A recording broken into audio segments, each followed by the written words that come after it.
Britain retaliated to Mossadegh's inflexibility with a total embargo on Iranian oil, since it legally belonged to the Anglo-Iranian Oil Company and not to the Iranian government.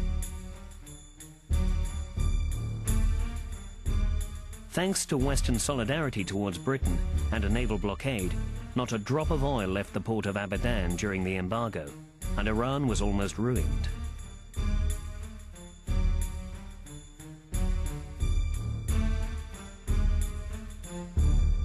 Mossadegh, looking for a solution to Iran's economic crisis, pleaded his cause with the United States, but he still refused to listen to their recommendation of moderation. His political life was to become short-lived. In Tehran, he benefited from zealous support from the people, but his followers had increasingly frequent clashes with the Shah's followers, who wanted an end to the embargo as soon as possible. Between July and August of 1953, the pace of events quickened. Mossadegh organized a referendum in a bid to gain full power. Although he won it hands down, the Shah dissolved the National Assembly, removed Mossadegh from power, and hastily left the country for Italy. The country was in economic ruin and on the brink of civil war, the ideal conditions for a coup. It was led by General Zahedi, a close companion of the Shah, and backed by the British Secret Service and the CIA. The Americans had at that time the overriding issue of, at a global level, the containment of communism. And there was this concern that a destabilized Iran would open the door for communism to spread and take hold in Iran more than it already had. So there was a big strategic overriding consideration to try and achieve some stability in Iran.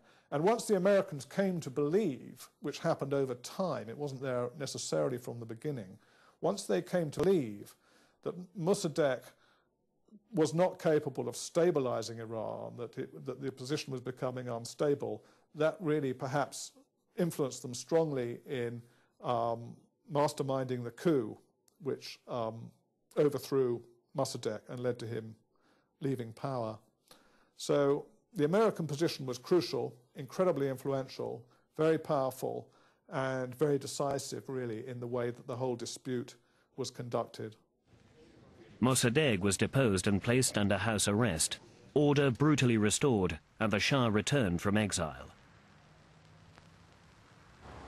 The United States took advantage of its dominant position to reorganize the oil sector in Iran themselves. The President of the United States, General Eisenhower, was received in Tehran with great pomp.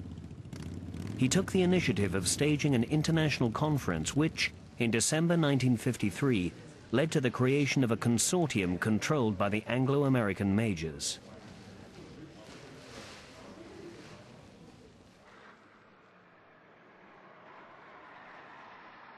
British control of the Iranian oil industry was over. From then until the fall of the Shah in 1979, Iran was to become increasingly dominated by the United States.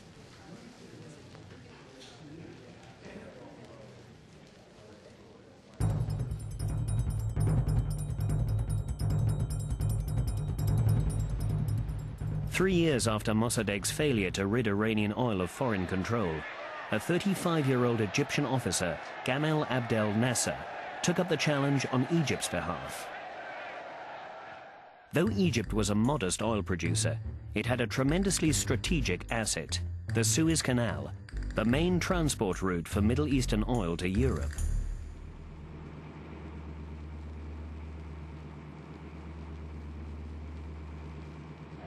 On July the 23rd, 1956, 1 month after his election to President of the Republic, Nasser declared the nationalization of the Suez Canal, which had until then been managed by the French and British. With Israel's backing, Britain and France tried to take Suez by force. But although the campaign was well planned from a military perspective, it proved to be a political disaster. Threatened by the Cold War, the United States wanted to maintain its influence over the region and demanded that the French and British withdraw. Nasser's response to the Franco-British attack was to close the canal and sabotage the ships using it. As a result, European oil supplies dried up and prices rocketed.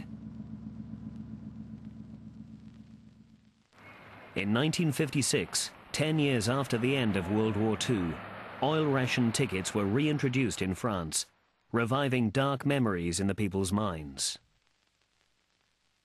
La nationalisation du canal de Suez a vraiment marqué une rupture dans la lutte des nationalistes arabes pour prendre le contrôle de leur pétrole.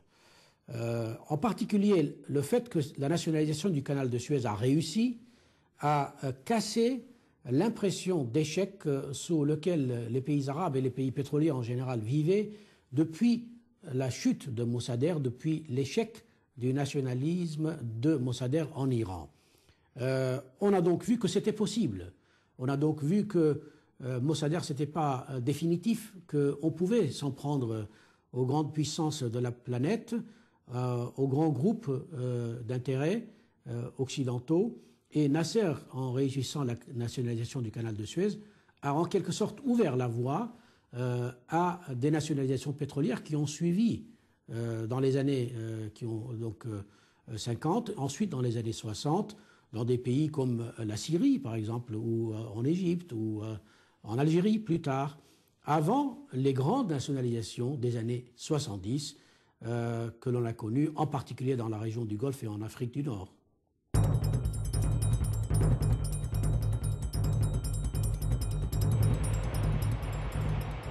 It was not only the Middle East and Latin America that were concerned about the omnipotence of the majors. Europe too relied on the majors for oil, and increasingly its members saw the importance of energy independence.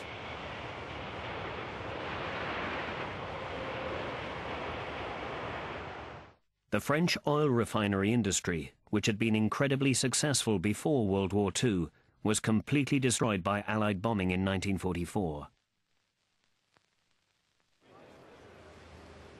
Both General de Gaulle's post-war provisional government and those that followed had to deal with this situation.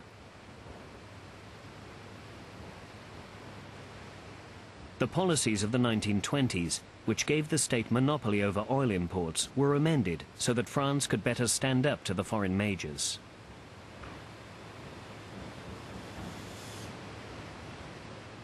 Les majors intervenaient en France, que ce soit, bon, je donne les noms actuels, BP, que ce soit Esso, etc. Elles intervenaient pour le raffinage, elles étaient très bien implantées, elles avaient des réseaux de distribution, et puis surtout, elles étaient un lobby, elles avaient des moyens de pression énormes, ce qui fait que d'où la nécessité pour la France d'avoir des contre-pouvoirs et de ne pas tomber sous la coupe de ces majors qui avaient une réputation qui n'était pas très bonne dès l'entre-deux-guerres, et ça ne s'est pas arrangé après-guerre. Measures were taken to fight the Anglo-American oil lobby, and the Compagnie Française de Pétrole, the ancestor of Elf Aquitaine, saw its capital grow, with the reconstruction of the refineries becoming national duty. L'originalité, en conclusion, de cette politique française du pétrole, c'est qu'elle est à la fois dirigiste, il y avait des initiatives de l'État, et elle est aussi libérale. C'est ce mélange de dirigisme et de libéralisme qui donne une certaine cohérence et qui fait que la politique française est différente, originale, et qu'elle défend la recherche d'un but très précis, c'est-à-dire l'indépendance du pays et se détacher de la suggestion vis-à-vis des grands majors, des grandes sociétés internationales. France's neighbour Italy had also set its sights on a state-controlled oil industry.